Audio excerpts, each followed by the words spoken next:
সুপ্রিয় শিক্ষার্থী, আসসালামু আলাইকুম। আরিফস একাডেমির পক্ষ থেকে তোমাদেরকে জানাই শুভেচ্ছা। আশা করি তোমরা ভালো আছো এবং সুস্থ আছো। তো আজকে আমি তোমাদের গণিত বইয়ের পৃষ্ঠা নম্বর 59 এর যতগুলো অঙ্ক আছে সবগুলোই সমাধান করে দেব, ঠিক আছে? তাহলে চলো শুরু করা যাক। তো প্রথমত আমরা এই লিখিত অঙ্কটা সমাধান করব, ঠিক আছে? তো প্রশ্নটা পড়ি, দেখো বলছে যে 1/5/2, ঠিক আছে? 1/5/2 মিটার ও 5/4 মিটার দৈর্ঘ্যের দুইটি ফিতা একত্রে কত মিটার? একত্রে কত মিটার? তার মানে কি এটা যোগ করতে হবে, তাই না? তাহলে আমরা এটা যোগ করলে সমাধান আমাদের হয়ে যাবে। তাহলে আমরা লিখব কি যে গাণিতিক বাক্য, ঠিক আছে? গাণিতিক বাক্য, গাণিতিক বাক্য সমান সমান কি যে 1/5/2 যোগ 5/4, ঠিক আছে? তাহলে এই দুইটা ভগ্নাংশ আমাদের যোগ করলে কিন্তু উত্তরটা হয়ে যাবে, তাই না? তো প্রথমে দেখো এখানে এটা অপ্রকৃত ভগ্নাংশে আছে, কিন্তু এটা নাই। তাহলে এই মিশ্র ভগ্নাংশকে কি করতে হবে? আমাদেরকে প্রথমে অপ্রকৃত ভগ্নাংশে রূপান্তর করতে হবে, ঠিক আছে? তো এটা আমরা কিন্তু শিখেছিলাম প্রথম ক্লাসে, কিন্তু আমরা শিখেছি যে মিশ্র ভগ্নাংশ থেকে অপ্রকৃত ভগ্নাংশে কিভাবে রূপান্তর করতে হয়, ঠিক আছে?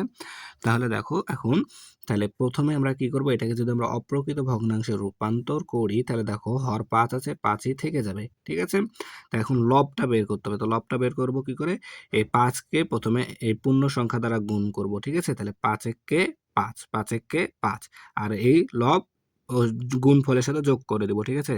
তাহলে দেখো এটা গুণ করব, 5 একে 5 আর এটা যোগ করে দেব, ঠিক আছে? তাহলে 5 একে 5 আর 2 এ 7, 5 একে 5 আর 2 এ 7, ঠিক আছে? তাহলে 5/7, ঠিক আছে?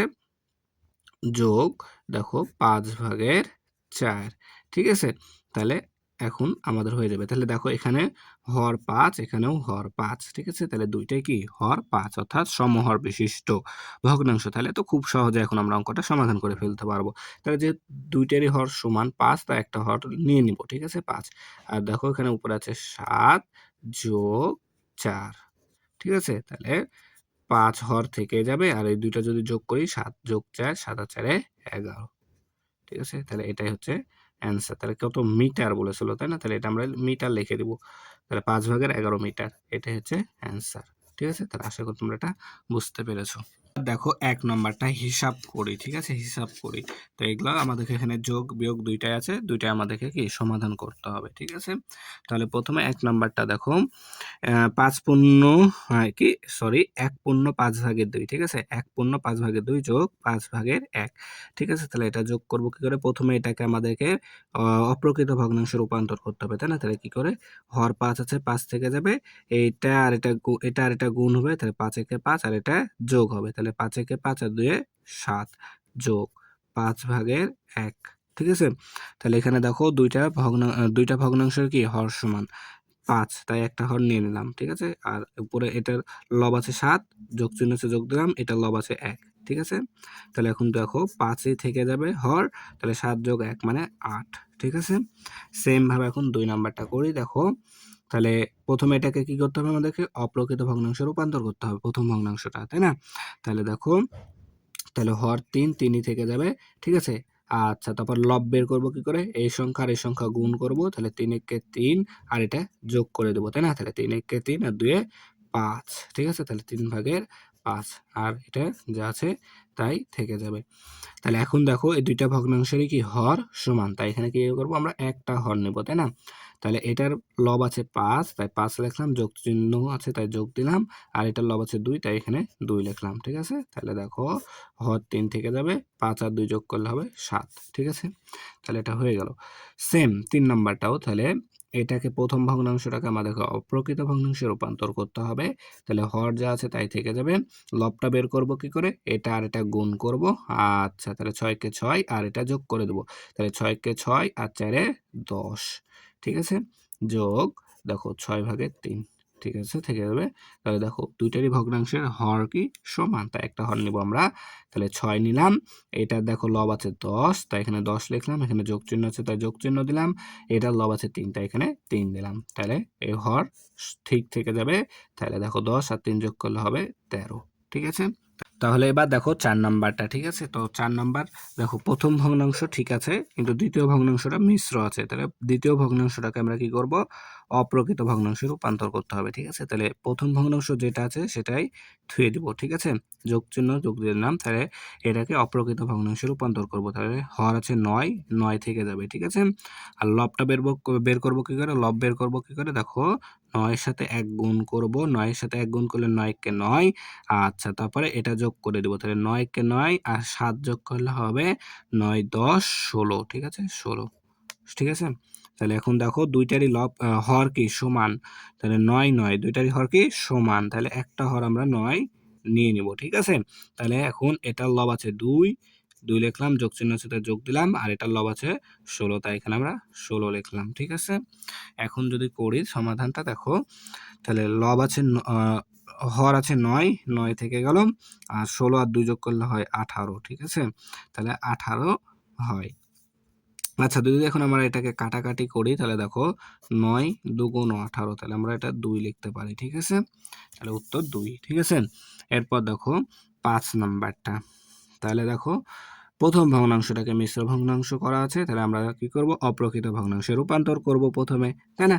তাহলে এখানে ৫ হর আছে, ৫ থেকে যাবে।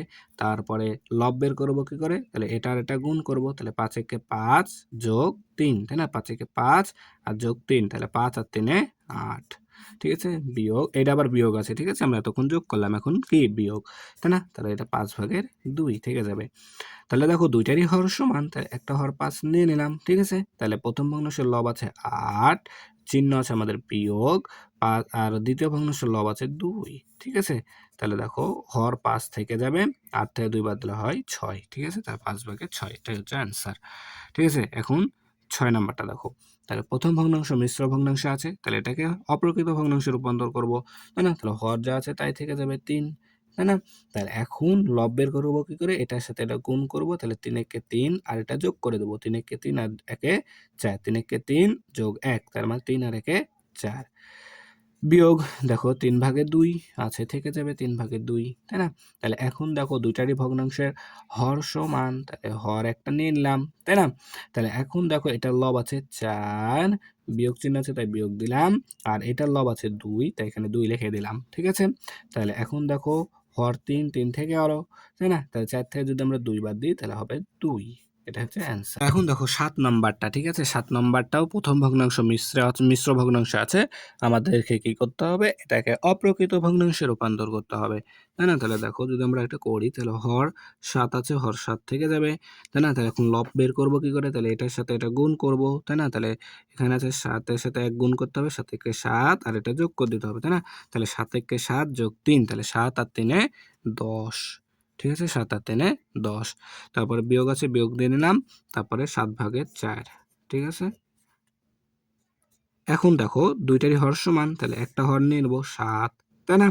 তারপর দেখো এটার লব আছে ১০, তাই এখানে ১০ লিখলাম, এখানে বিয়োগ চিহ্ন আছে তাই বিয়োগ চিহ্ন দিলাম, এটার লব আছে ৪, তাই এখানে ৪ দিয়ে নিলাম, ঠিক আছে? তাহলে এখন দেখো হর ৭, ৭ই থেকে যাবে, তাহলে ১০ থেকে যদি ৪ বাদ দিই তাহলে হবে ৬, ঠিক আছে? তাহলে এটা হচ্ছে আমাদের অ্যান্সার। হুম, তারপরে দেখো ৮ নাম্বারটা। তাহলে ৮ নাম্বারটা দেখো প্রথম ভগ্নাংশটা, তাই না? তাহলে প্রথম ভগ্নাংশ হর আছে ৯, ৯ থেকে গেল। এখন লব বের করব কি করে? লব বের করতে হলে এটা আর এটা গুণ করে এটা যোগ করে দিতে হবে, তাই না? তাহলে ৯ দুগুণ ১৮, ১৮ আর ৪ এ ২২, ৯ দুগুণ ১৮, ১৮ আর ৪ এ ২২, ঠিক আছে? বিয়োগ ৯/৫, ঠিক আছে? তাহলে এখন দেখো দুইটারই হর সমান ৯, ৯, তাহলে একটা হর ৯ নিয়ে নিলাম, ঠিক আছে? তাহলে এখন এটার লব আছে ২২, ২২ লিখলাম, বিয়োগ এটার লব আছে ৫, ৫ লিখে দিলাম, তাই না? তাহলে দেখো ২২ থেকে ৫ বাদ দিলে তাহলে এখানে হর ৯, ৯ থেকে যাবে, আর যদি ২২ থেকে ৫ বাদ দিই তাহলে হবে ১৭, ঠিক আছে? তাহলে এটাই অ্যান্সার। আশা করি তোমরা অঙ্কগুলো খুব ভালো মতো বুঝতে পেরেছো, ঠিক আছে? তাহলে আজকে এই পর্যন্তই। ভিডিওটি ভালো লাগলে অবশ্যই লাইক, কমেন্ট এবং শেয়ার করতে ভুলবেন না, এবং পরবর্তী ভিডিও সবার আগে পেতে আমাদের চ্যানেলটি সাবস্ক্রাইব করে রাখো। আল্লাহ হাফেজ। আসসালামু আলাইকুম ওয়া রাহমাতুল্লাহ।